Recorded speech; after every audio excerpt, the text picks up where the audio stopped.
I have worn 7 faces in my life.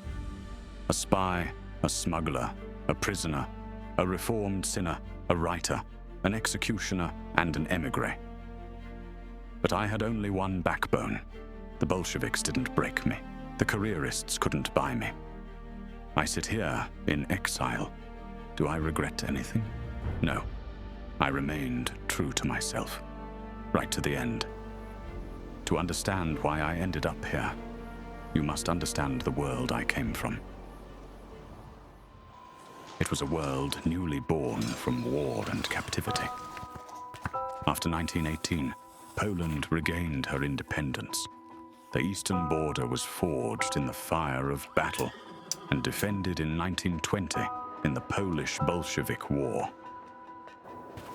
It was a frontier of tension, smuggling, provocation, and a silent war of spies. The state was just finding its feet. I worked in military intelligence, and I was a smuggler. Intelligence knew nothing of the smuggling. The smugglers knew nothing of the intelligence. I played a double game. We lived like kings back then, equals to the gods of the night. We paid in gold, silver, dollars, for vodka and music, for love with love, for hate with hate. But that road had to end. I fell. I ended up in prison.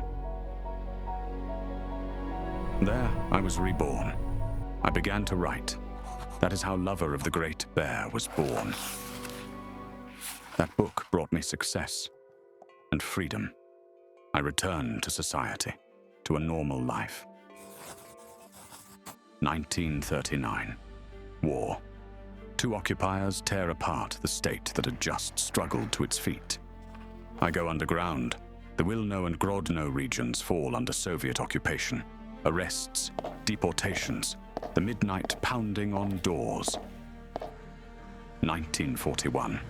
The Germans strike the Soviets.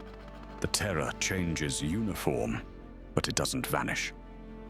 I head a special unit, executing death sentences on informants and enemy agents. People ask me what the death penalty is. I answer, murder. But I add, that's the wrong question. Killing an enemy is not a punishment. It is self-defense. 1944. The Soviets return. For many, liberation.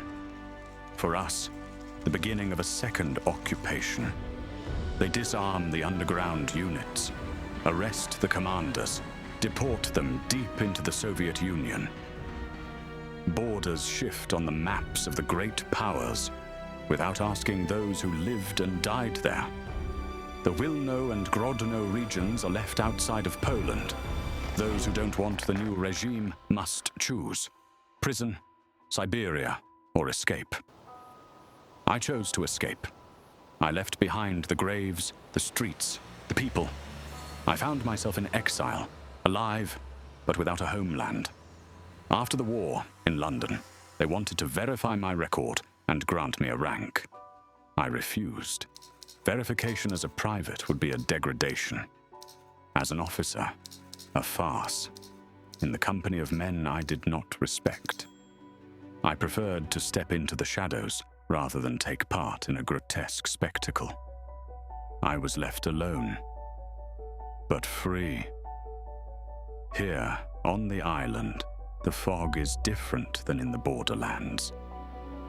But the memory is the same.